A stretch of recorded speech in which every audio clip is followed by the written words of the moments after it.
Wellness Wednesday at MEFCU, and welcome to all of our attendees that are joining us virtually also. Before we begin, though, I wanted to remind you of an upcoming event in October.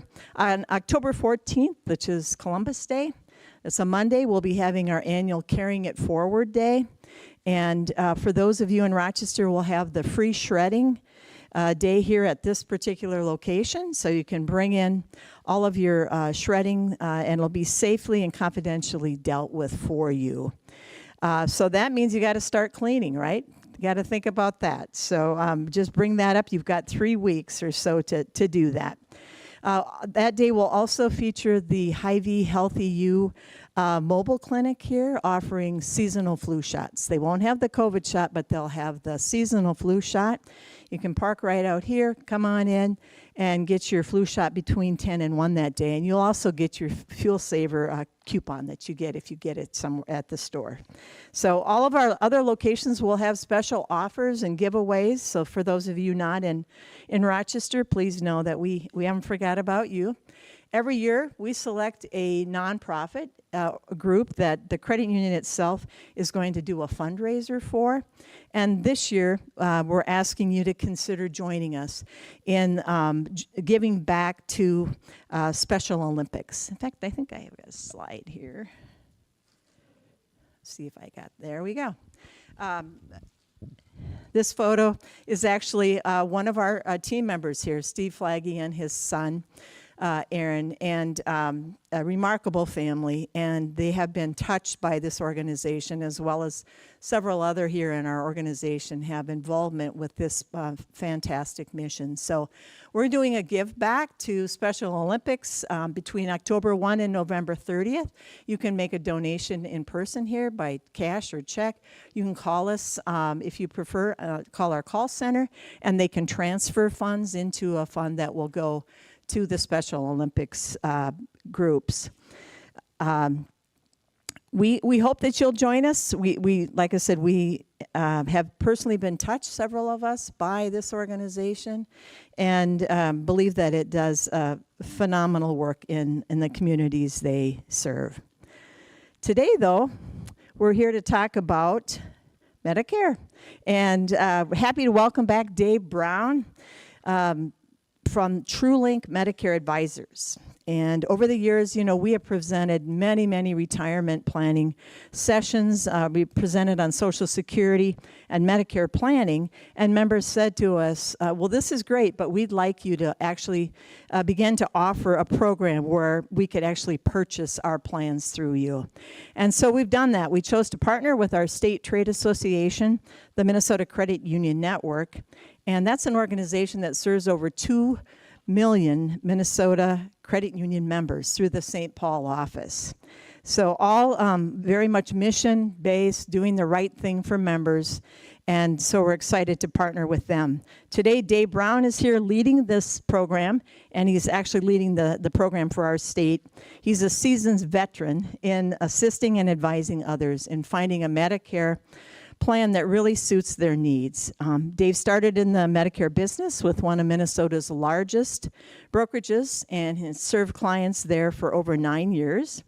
And then he went on to work for a major Medicare insurance carrier and with a Medicare field marketing organization. Dave is also a former 2-term Minnesota State Senator, serving District 15. And perhaps one of my favorite things about working with Dave is that he talks about being a credit union member since he was in high school. So we love the fact that he understands our mission and is here to help our members. One last thing before I turn it over to Dave, just as a reminder, your family members are welcome to join the Mayo Employees Family Federal Credit Union. Any family member is eligible to join. And if you do have siblings, parents, et cetera, they can work with Dave to find the right Medicare option for them. So with that in mind, let's welcome Dave Brown.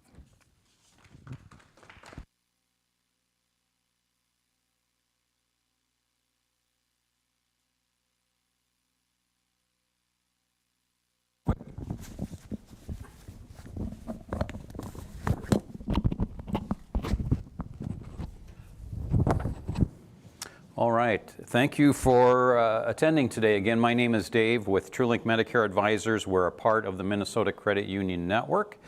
And we started this agency last year. I've been doing Medicare for almost 17 years now. So appreciate you attending in person and online. In person, you'll have a folder that looks like this. Inside, there's some materials for you to take home and educate you. Online, some of this will be available to you in electronic format.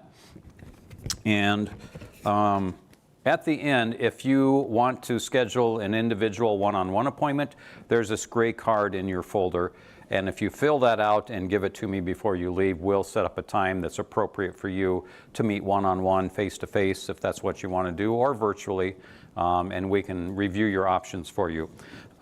If you've been with the Mayo Clinic, if you started working prior to 2001, you're probably going to be working through a company called Via Benefits, where they offer you subsidy every year to help pay for your Medicare. If you started after 2001, my understanding is you're not eligible for the Via Benefits, and we'd be happy to work with you.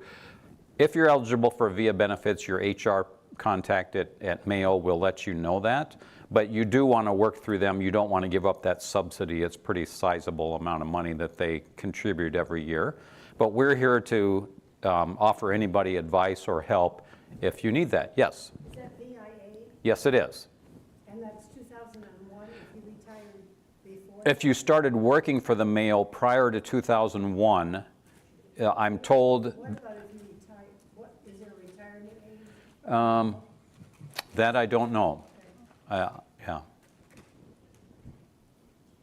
So, yeah, and my understanding is that's only for Minnesota.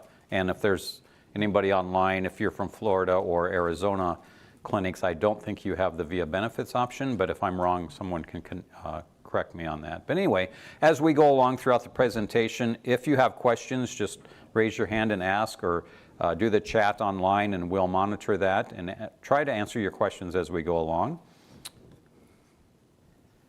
So we'll be talking about the basics of Medicare today. We're not here to do a sales event. This is educational. We won't be selling anything today. Disclosure, at least for Minnesota, for Medicare Advantage plans, we represent all the carriers that are available in Minnesota with their numerous plans amongst them.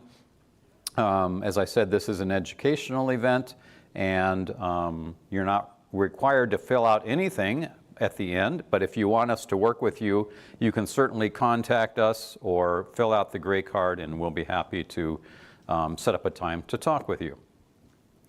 So our agenda today is, why would you want to work with TrueLink Medicare Advisors? What is Medicare? What does it cover? What doesn't it cover? What are the different enrollment periods? What are the costs associated with Medicare? What if I decide to work past the age of 65? How does that work with Medicare? And then your private insurance options. If you watch TV at all in the fall, you will see a ton of Medicare advertisements. And in the past, it's been Joe Namath, William Shatner, J.J. Walker. They're telling you to call an 800 number, and they tend to promise you the world. In Minnesota, a lot of what they're talking about on these TV ads, it's not available in Minnesota, but these are national ads, and there are some states where they talk about all the free stuff that's available, but not a lot of it available in Minnesota. I just want to make you aware, if you choose to call that 800 number, they're going to take your information, you're giving them permission to sell your information to another agency, and they're going to be calling you constantly until you either tell them to get lost or you work with them. So probably a good idea not to call them, but it's an option you have. And then also you'll get a lot of direct mail pieces around your 65th birth date and beyond, trying to get your Medicare business. We're here to help you, and we're hoping that if you're not working with Via Benefits, you'd be happy to work with us. Our services, there's no cost to our services. We get paid a commission by the insurance carrier if you sign up with a plan through us, and you'll never pay us anything for our advice and our guidance in enrolling you in a plan. The commissions were standardized several years ago now. When I first started, companies were paying all over the board and giving away free trips to agents when they kind of secretly suggested a plan to you, you didn't know all that. That doesn't go on anymore. Medicare standardized that. We get paid the same commission by every insurance carrier, so we're not secretly trying to sway you one way or the other. We're really trying to do what's best for you based on the prescriptions you're taking and the providers you're seeing and the questions that we'll ask you when we meet with you. So we will provide education and consultation. Like I said, we offer multiple companies and plan types. We offer Medicare Advantage plans, Medigap supplement plans, standalone prescription drug plans. We're available throughout the year. If you have us as an agent or you just have questions, you're welcome to contact us, and we're here to answer your questions. And then every year, once you do sign up with us, we're going to review your plan options every year if you want us to, because plans can change from year to year and your prescription plans can change from year to year. But we're here to hopefully make sure you're on the right plan from one year to the next, because you do have the option every year to switch plans. So we'll talk about when should you enroll in Medicare Part A and B. What documentation do you need? If you wait beyond the age of 65, maybe you're going to wait to retire at 67 and you want to stay on your employer plan. We'll talk about the document that your employer needs to fill out so that you won't pay a penalty for delaying your enrollment into Medicare Part A and B. What does Medicare cover? Should you enroll in Medicare if you're still working, or shouldn't you? We'll talk about that. What if your employer plan has an HSA or a health savings account? We're going to talk about that. And then also how to avoid the late enrollment penalties and the different enrollment periods. So these are the states that our services are available in. We're licensed in all these states, Minnesota, Florida, Arizona. Do we have Arizona? We don't have Arizona on there yet, but we're licensed in Arizona, Texas, Wisconsin, Missouri, Iowa, Colorado. So, and we can get licensed in any state we need to, but these are ones adding in Arizona that we're licensed in right now. So Original Medicare. There's two parts to Original Medicare that you're going to get through the government at some point. There's Part A, which is your hospitalization, and there's Part B, which is outpatient things like your doctor or specialist that you see, ambulance, outpatient surgeries, anything that's really not the hospital. That's medical, that's going to be covered under Part B. With Part A, there is not a monthly premium.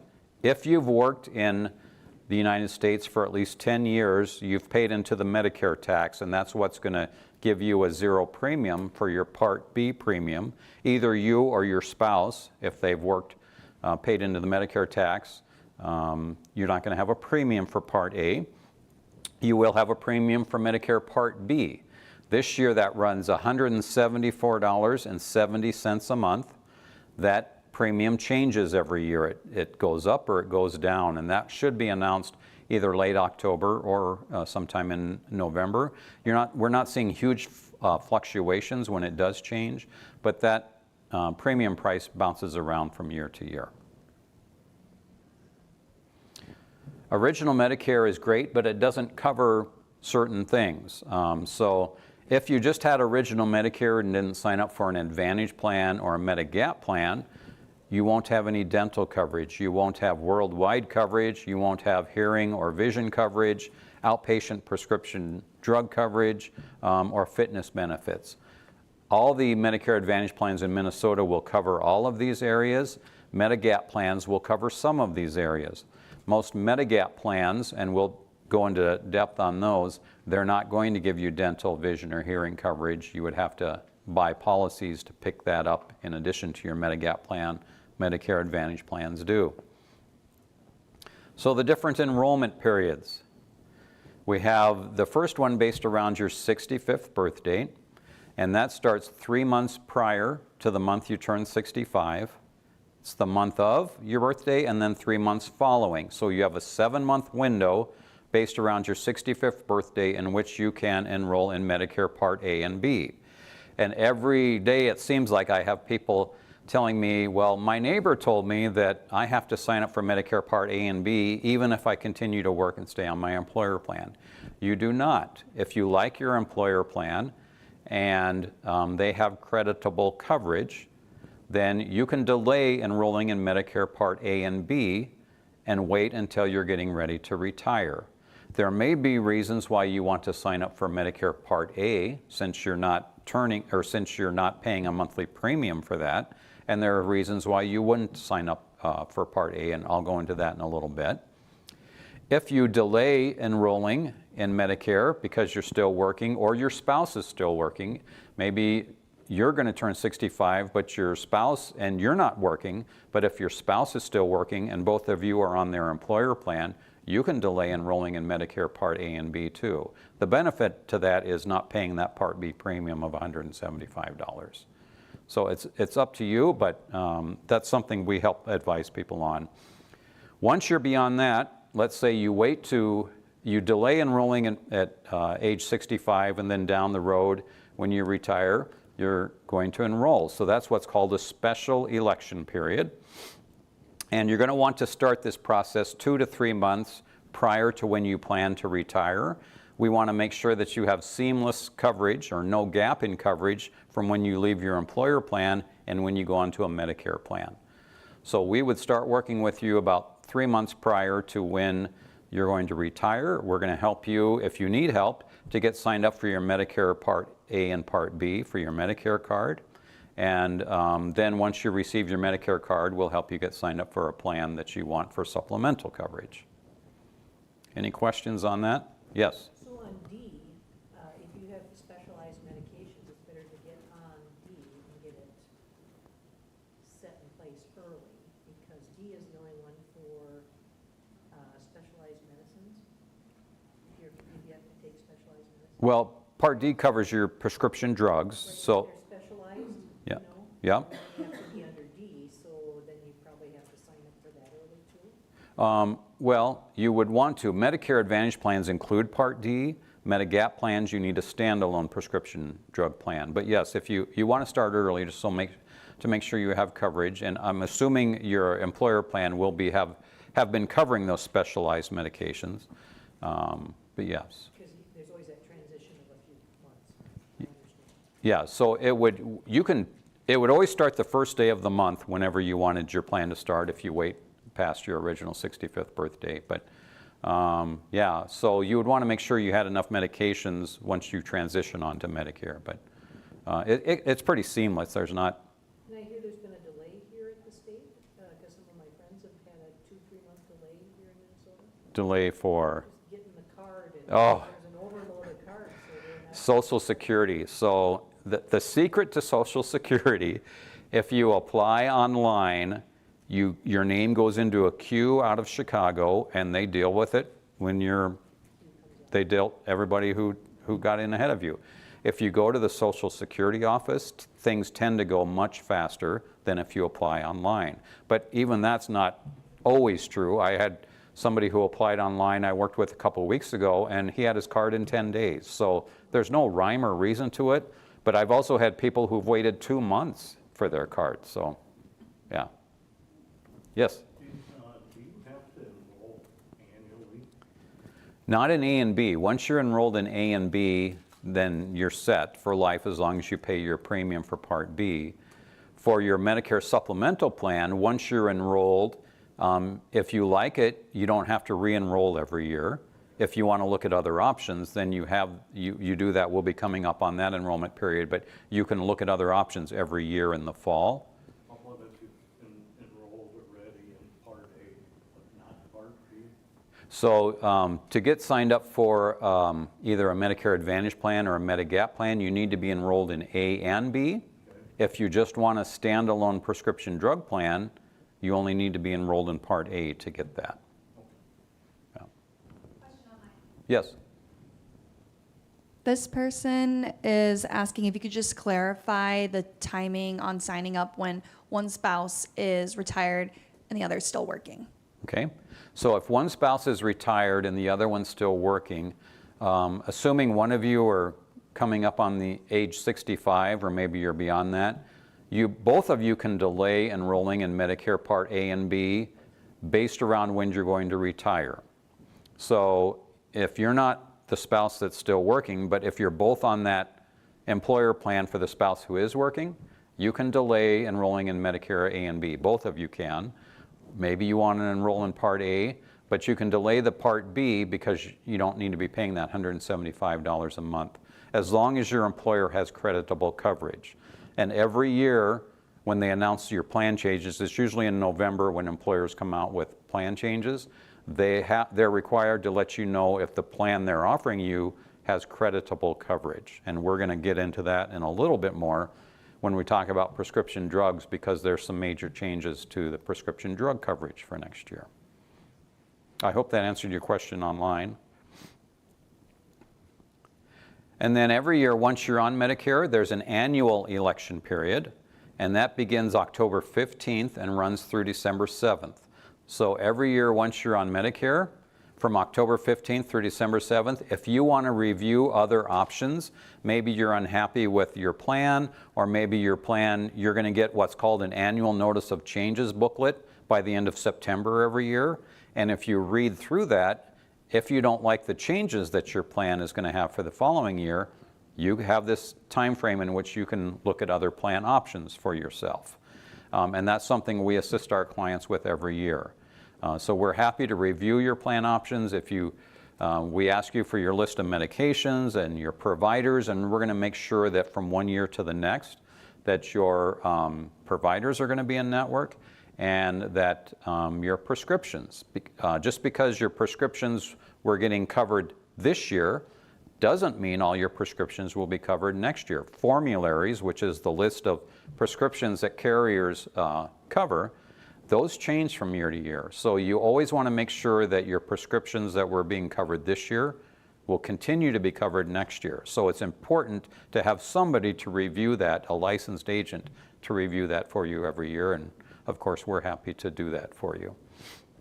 There is a major change in Minnesota. In the northern region, there just last week a major health clinic and hospital system up north of Minnesota announced that they will no longer be accepting two major Medicare Advantage plans next year from two carriers. And so that's a disruption that can happen from time to time. And we're going to be working with a lot of people to help them get on to make the switch. But down here with the Mayo Clinic, at least in Minnesota, they accept plans from Medica, Blue Cross, UCare, United Healthcare, and there's 5, did I forget one? Anyway, we would make sure that if you're using, whatever provider system you're using, that whatever plan you choose is going to be in network. And then every year, there's also called what's the Medicare Advantage open enrollment period, and that runs from January 1 to March 31st.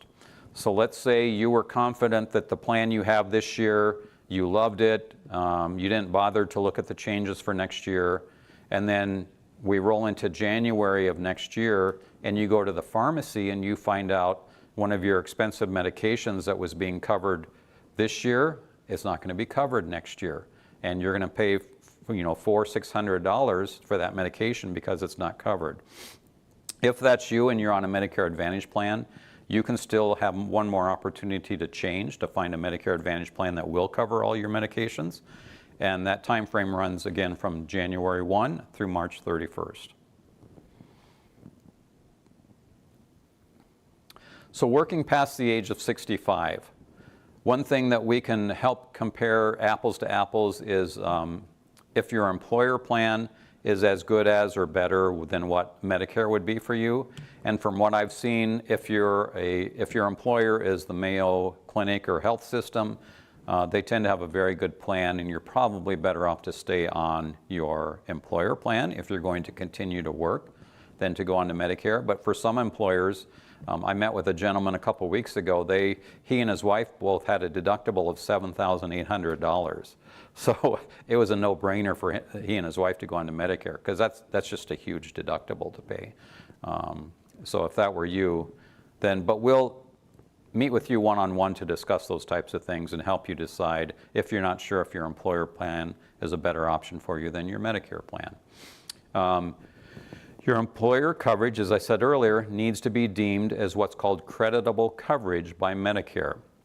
Your employer is required to let you know every year when that time comes up for you to re-enroll in their plan if their coverage is creditable. One of the big changes for next year is the rules have changed on Medicare Part D prescription drugs.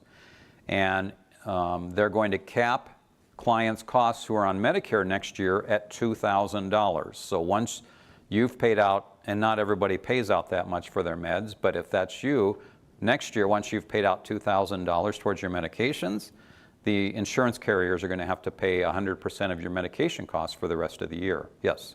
But you guys cannot take, like, I have Novartis, Amgens, I have their coupons that come with these highly specialized gene modifier medicines. Okay. And I understand that you can't take those on this insurance. That's correct. Because those would pay down that Yeah. whole piece, even like the Eliquist and all those. Yes. So what do you do in that case? Is there something in between? Yeah, so there's, you're right, manufacturer coupons, you can't use that when you're on Medicare for the most part. But they have what's called there's going to be a program where if you're on an expensive medication and you're going to be reaching your $2,000 maximum on what you're going to pay, your insurance carrier, and every insurance carrier is required to do this, they're going to reach out to you about a monthly payment plan that you can do at a rate that's affordable to you until you've reached that $2,000. That's new for next year.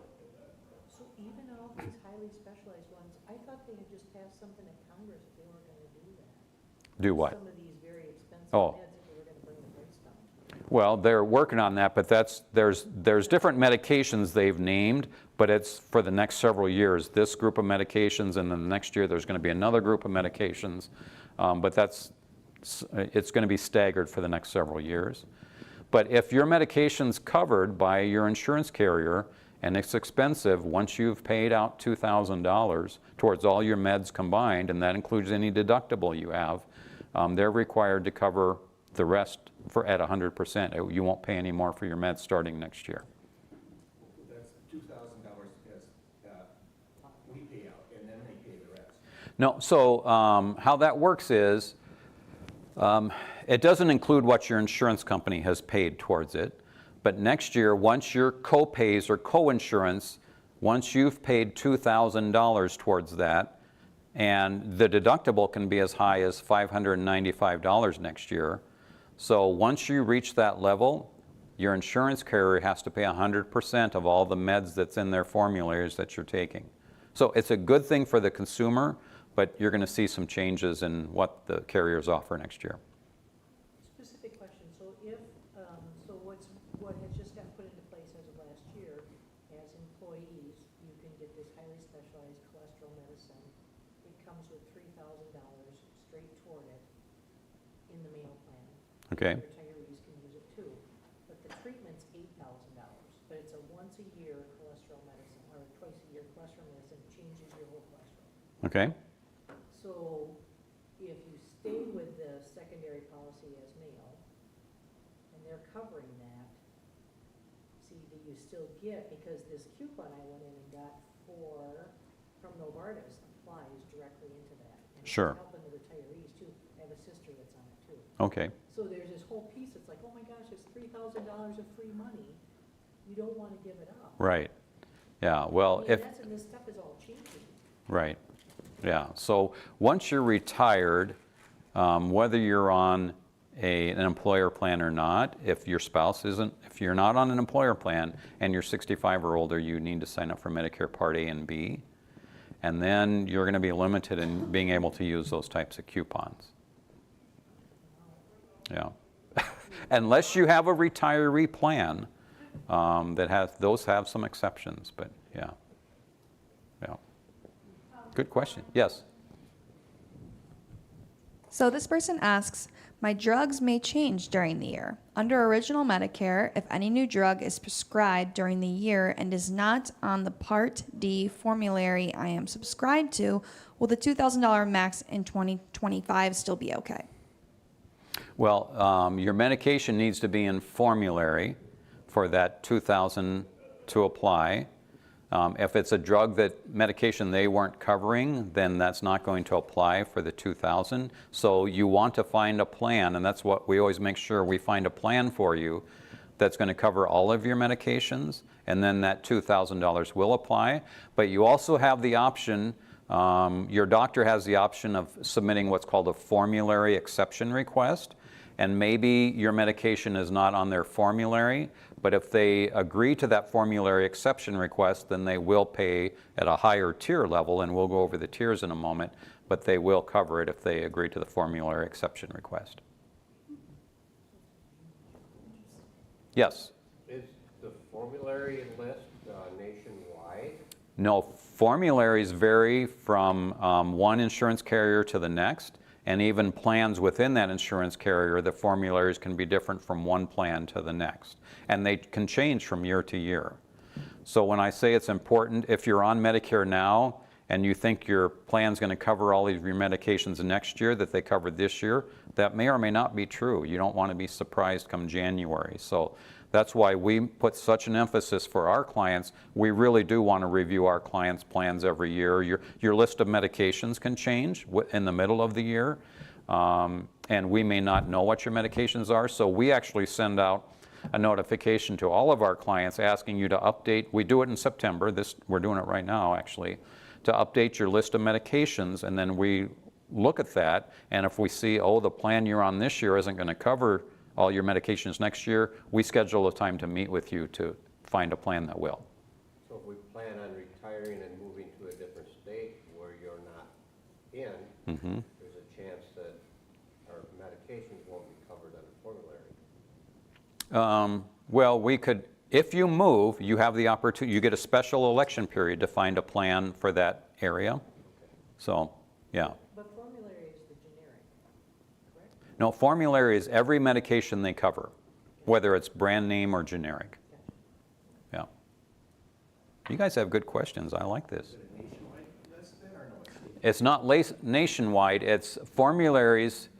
Standalone prescription drug plans are more regional formularies. Within states, they tend to be by that state, but you know, your basic generic medication, maintenance medications, pretty much everybody covers those, but I was going to say Eliquis or Januvia or something, but even those are in a lot of formularies, but some of that's going to change for next year.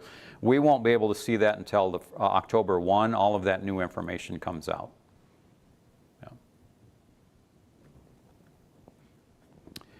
And then if you do delay enrolling in Medicare Part A and B beyond your 65th birth date, once you're getting ready to retire and you're going to apply for Medicare Part B, there's this form your employer will complete. They'll complete Section B, you'll complete Section A. It's called Request for Employment Information. And this is just them verifying that you had creditable coverage through the employer and that you had coverage beyond the age of 65. And when we get this filled out and upload it to Social Security, or you take it into the Social Security office, this prevents your penalty from having to pay a penalty for Part B because you didn't sign up at the age of 65. So you'll have people saying, no, you have to at age 65. No, you don't have to, as long as you or your spouse is still working and you're on that employer plan, and you fill this form out, that prevents the penalty. And then if you're high income, lucky you, you get to pay a surcharge on your Part B premium and on your Part D portion of the premium. So it's called a modified adjusted gross income. And if you're high income, and that's if you file your taxes singly and your modified adjusted gross income was $103,000 a year or more, that's from 2 years ago, then you're going to pay a surcharge on your Part B premium and your Part D premium. If you're married and filing jointly, if your income from 2 years ago, your modified adjusted gross income was $206,000 a year or more, you're going to pay a surcharge on your Part B and Part D premiums. And that's going to be every month for the rest of the year.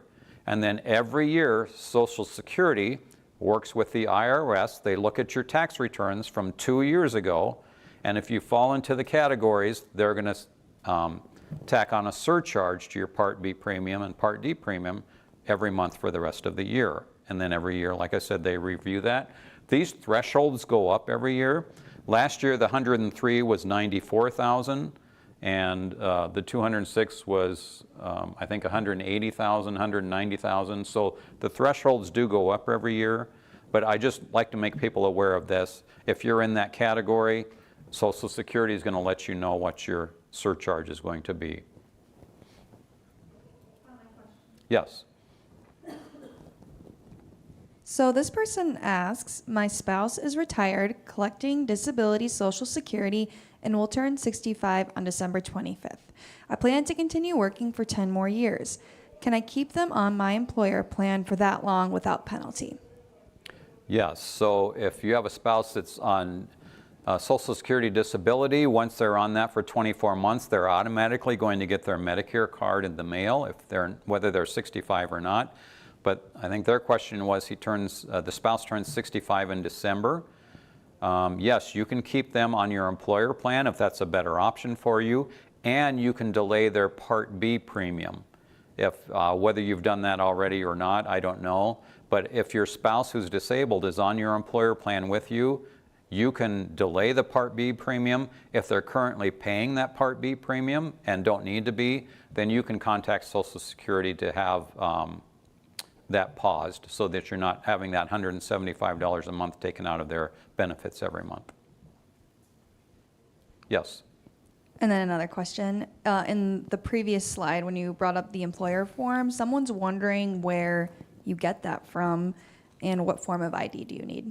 Yeah, so we can send that to you. A lot of employer HR departments have that, but if they don't, we have the form that we can just email to you electronically. And you really don't need any ID. If your employer HR person, maybe they do to verify you're an employee, but you don't need an ID. If your HR person knows that you're working for them, you both fill out your sections, it gets signed, and then when you apply for Part B, it gets submitted, and that prevents a penalty. Okay, private health insurance options. So there's a Medigap plan. These are also called Medicare supplement plans are an option. Part C plans tend to combine C and D together. Those are Medicare Advantage plans. And then if you get a Medigap or a supplement plan and you want prescription drug coverage, there's what's called Medicare Part D standalone prescription drug plans. We're going to cover each of those. In Minnesota, Medigap plans or supplement plans don't have the same names they do in most other states. Usually if you have a friend in another state, they say, well, I have Plan F, or I have Plan G, or L, or K, or N. We don't call them that in Minnesota. We call them basic plans, extended basic. We have a copay plan that's similar to a Plan N, high deductible plan, and so on. With Medigap plans, there are no networks. If the provider takes Medicare, they will accept your plan. And it travels with you. If you're going to travel the country, it's good all over the country, and that also gives you some worldwide coverage. If you locate to another state, you don't have to find another plan. It's going to travel with you if you have a Medigap plan. The downside to that is Minnesota has some of the most expensive monthly premiums on Medigap plans of any state in the country. If you were to go to Iowa or the Dakotas, you're going to pay half the amount for a Medigap plan that you pay in Minnesota. So the downside to getting a Medigap plan in Minnesota is you're going to pay a lot more for it, and if you move to another state, that doesn't give you a special enrollment period to find a plan in that state. You're going to keep paying your premium based on the Minnesota rate. With Medicare Advantage plans, that's not the case. So I said I've been doing this for 17 years. Oftentimes people would say, well, I'm going to sign up for a Medigap plan because even though I'm in good health when I first go onto Medicare, I don't know what my health care needs are going to be 10 years down the road, and I want a plan where I'm not going to be paying a lot of copays. So the Minnesota legislature last year has changed the ruling for Minnesotans. If you, starting in the fall of 2026, they've created an annual enrollment period for Medigap plans, just like we have for Medicare Advantage plans. So let's say 2026, you sign up for a Medicare Advantage plan, and then 3 years down the road, you want to switch to a Medigap plan. You're going to be able to do that in Minnesota, starting in 2026, without any health questions being asked. If you want to move from an Advantage plan to a Medigap plan, you're going to be able to do that. So that kind of alleviates some of the fears that people have had in the past. about what if I start out with an Advantage plan, I may not be able to get a Medigap plan. That fear has gone away starting in the fall of 2026 in Minnesota. The bottom one here is if you're joining a Medigap plan after 12 months of having Medicare Part B, if you wanted one, you'd be asked health questions. If you wait until the annual enrollment period starting in 2026, you won't be asked health questions. One thing I should say, so I mentioned the high cost of Medigap plans. So if you went with a plan like Blue Cross Senior Gold, that's a plan where if you add on the riders, you have a small deductible you pay, and then the rest of the year you won't have any copays. They cover your medical expenses for what Medicare requirements are. That's if you're a non-smoker next year, a plan like that is going to run about $315 a month. And it's not going to give you coverage for vision, dental, or hearing. So if you wanted coverage for that, you would have to add on insurance policies for that. You would also need to add on coverage for prescription drugs. So it can get kind of spendy if you went with that type of a Medigap plan. Yes? This person asks, I was told by an agent if I choose Medicare Advantage, I cannot change to Medicare or a Medigap plan. Is this true? So that's not true. If you're in a state where they don't have the open enrollment period for Medigap plans, you can switch, but you're going to be asked health questions. And if you answer yes to any of the health questions, they're going to deny coverage for you. So if you're in good health when you want to switch and you can answer no, some of the health questions would be like, have you had a hospital stay? Or just, I think there's about 10 questions they ask. If you can answer no to the underwriting questions, then you can switch from an Advantage plan to a Medigap plan. If you answer yes after that 12-month period, you won't be able to. So there are more states than just Minnesota that have created that annual enrollment period for Medigap plans. So that is something you'd want to find out if your state has that, where you can move from an Advantage plan to a Medigap plan without the underwriting questions. And then Part C and D, Medicare Advantage plans. These cover a lot of things for one monthly premium.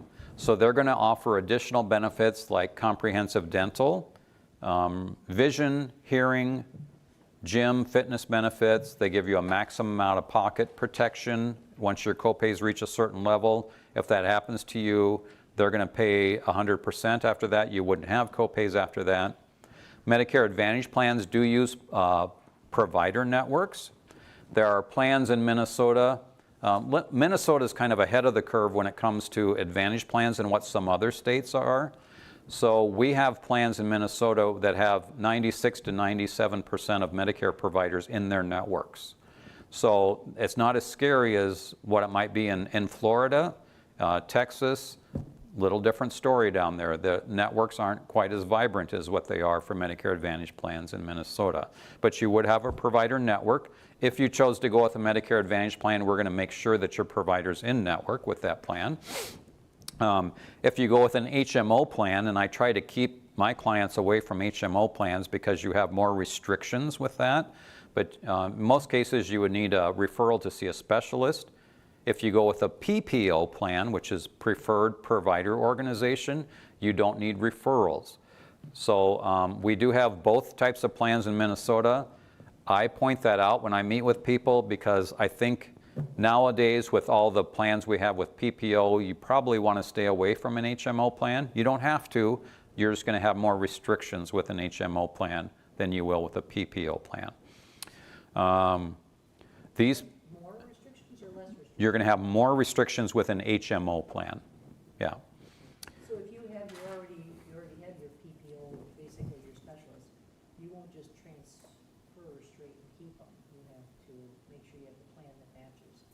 You would want to make sure whatever plan you choose that your providers you're using are in network. Yes.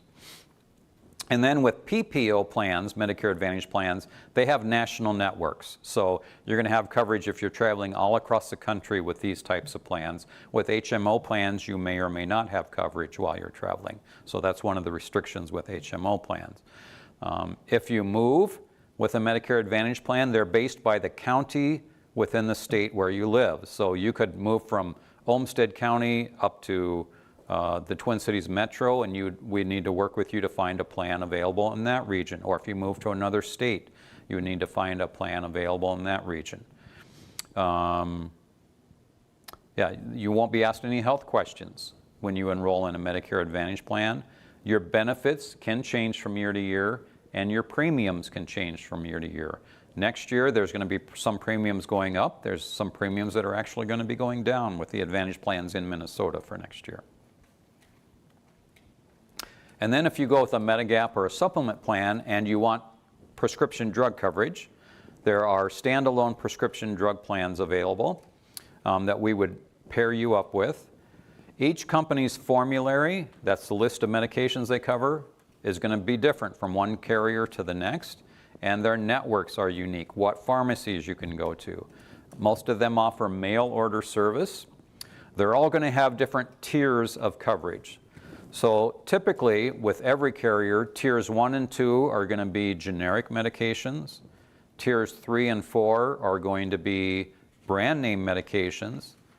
If you're at tier 5, those are the specialty medications that we talked about, and those are going to be your most expensive.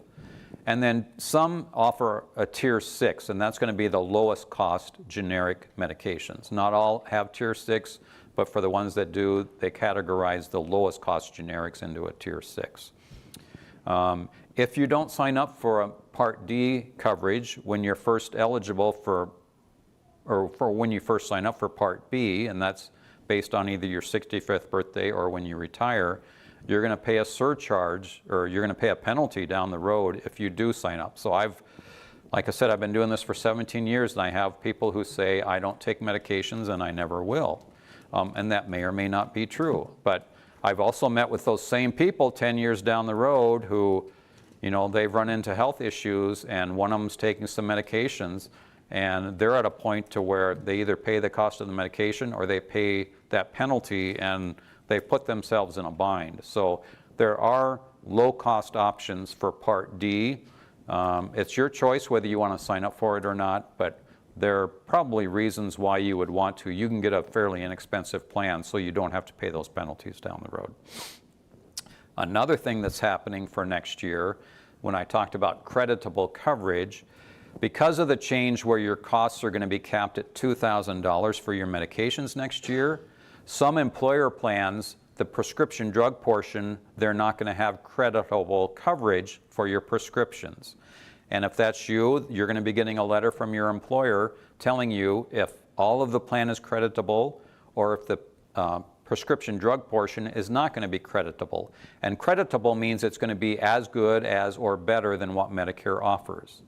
Typically, if you're going to have an HSA plan where you have a health savings account, if you're 65 or older and still on your employer plan, most HSA plans next year are not going to be creditable coverage, because if you have an $3,000 deductible, you've already broken the rule on the max coverage of $2,000. But your employer will let you know if it's creditable.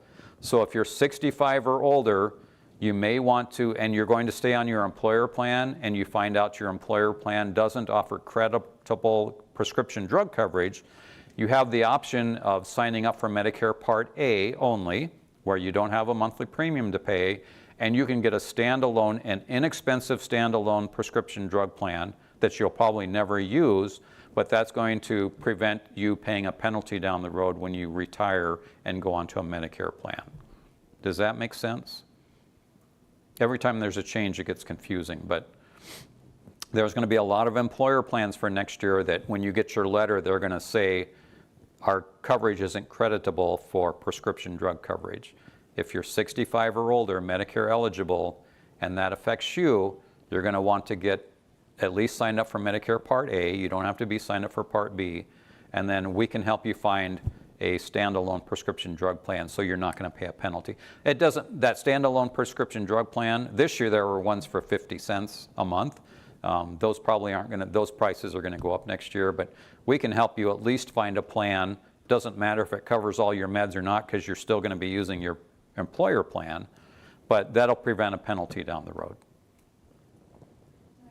Yes. So this person's from Minnesota, and they ask, as a cancer patient, what companies have high ratings for Medigap and Part D coverage? Yeah, so the ratings for Medigap plans are going to be fairly similar. If you're going through chemotherapy, you're probably going to want to go with, well, there would be plans that are going to cover 100% of your chemotherapy.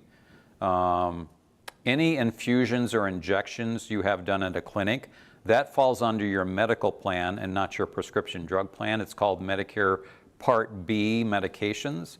And so like chemotherapy, any infusions, injections you're getting at a facility, that falls under your medical plan. With Medigap plans, it's pretty standardized. They're required by Medicare to cover. With Medicare Advantage plans, if you're going through that, you're going to pay 20% of your chemotherapy up until you've hit your maximum out of pocket. So that's where, when I said there's instances where people may want a Medigap plan, if you're going through chemotherapy and you don't want to be paying 20%, you may want to go with a Medigap plan. And it's not your standalone prescription drug plan that's going to cover that. It's your medical plan. But there may be some medications you get prescribed if you're going through that the Part D would cover. Yes? So that's why with this particular one I'm on, it's, part of the insurance goes to the medicine side of the Mayo plan, and the other part goes to the internal because it's an infusion. Oh, yes. So the deductible comes in with 3,000 and half goes over here and half goes over here, but it wipes out your deductible. Okay. So that's why I was wondering. Yes. When you go to the next government plan. Yes. Because if it's a lifetime medicine, you're stuck. Yes. Yes. So next year I turn 65, I don't plan on retiring. So if I sign up for Part A, and then with a cheap standalone prescription plan, like you were saying, to keep it creditable, can that secondary plan or Part A be used as a supplement for what my employer doesn't cover? So your employer plan, they would pay first. If it's hospitalization, then Part A would pick up some of that. If whatever the employer didn't cover, you may still end up paying some. Yeah, was that your question? They would work together for hospitalization? Would Medicare pick up some of what my employer didn't? For hospitalization, it would. They would work together on that, yes. And It may not pick up all of it, but it would. right. Yeah. And then the prescription drug plan, if my employer didn't cover all of the prescription drug plan, would If that pick up part of it? If your prescription was in their formulary, it would. Okay. Yeah. And the last online question we had, if I didn't answer your question thoroughly, please go on to chat and let me know. They were kind of asking more company specific. Oh, company. So with Medigap plan, the rules are pretty much the same no matter what company you go with. They don't have the flexibility of we're going to cover it, we're not going to cover it, the way they do with Medicare Advantage plans. Yeah. And then there's different stages. I won't go into a lot of detail on stage 3 and 4 because this is the last year we're going to have stage 3 and 4. But stage 1 is if you have Part D coverage through Medicare, if your plan has a deductible, not all plans do, you would pay the deductible if it applied towards your medications. Once you've reached your deductible, you move to stage 2, which you pay co-pays for your prescriptions. Through the rest of this year, there's something called the coverage gap or the donut hole. You may have heard about the donut hole. That is once between you and your insurance company have paid out $5,030. Not everybody hits that, but if that's you, then you fall into the coverage gap and you're going to pay 25% of the cost of your medications either until the end of the year or until you hit stage 4, which is catastrophic coverage. And once you hit catastrophic coverage, the insurance carrier pays 100% on your medications. Stage 3 and 4 goes away next year, and it's going to be once you've paid out $2,000 for your medications, then the insurance carrier pays 100% on your meds after that. So the costs of Medicare, again, for if you have an Advantage, well, either plan, you don't have a monthly premium for Part A if you've paid into the Medicare tax for 10 years. Medicare Part B this year, that premium starts at $174.70 a month. And then Medicare plans, a lot of states, almost every state has zero premium Medicare Advantage plans. So Medicare Advantage plans start at a zero premium and they can go up to over $100 or more. And this combines your medical, prescription drug, dental, vision, hearing, all the extra benefits. Or if you go with a Medigap plan, at least in Minnesota, those are typically going to run from $75 a month up to $300 a month or more. And then you're going to need to add on a prescription drug plan, which there aren't any at $0 anymore, but those can run anywhere from $5 to over $100 a month. So when you look at those costs, Medigap is going to cost you more per month than a Medicare Advantage plan. But there may be reasons based on your health why you would want to go with a Medigap plan versus a Medicare Advantage plan. And if we meet with you, we're going to ask you those questions, find out where you are with your medical needs, and make a recommendation on which option would be better for you based on the cost that you would have. So this pretty much concludes our presentation. If you have any questions, you're certainly welcome to ask. I'm going to go to this. Here's our email address is just medicare@truelink.com.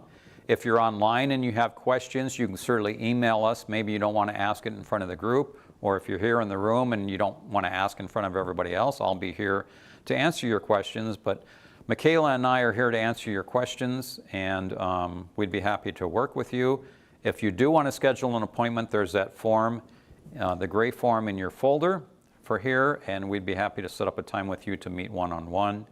Again, if you were employed with the Mayo Clinic prior to 2001, once you do retire, for the most part, you're most likely going to be eligible for via benefits. You get a stipend to help you pay for your Medicare. You're going to want to go through them for that because you don't want to give up that stipend. If you started after 2001, I've been told by previous meetings here by Mayo employees that it's not available to the hires after 2001, and we'd be happy to work with you. The Mayo Health System, if you're a part of that versus the Mayo Clinic, I'm told the Mayo Health System doesn't offer the VIA benefits. It's just the Mayo Clinic that does. So, but any of you who have questions, you have our phone number, you have our email address. Feel free to contact us, and we'd be happy to answer your questions whether you need to use VIA benefits or not. Any questions? Well, thank you for coming. And if you haven't, we have some swag handouts over here. You're welcome to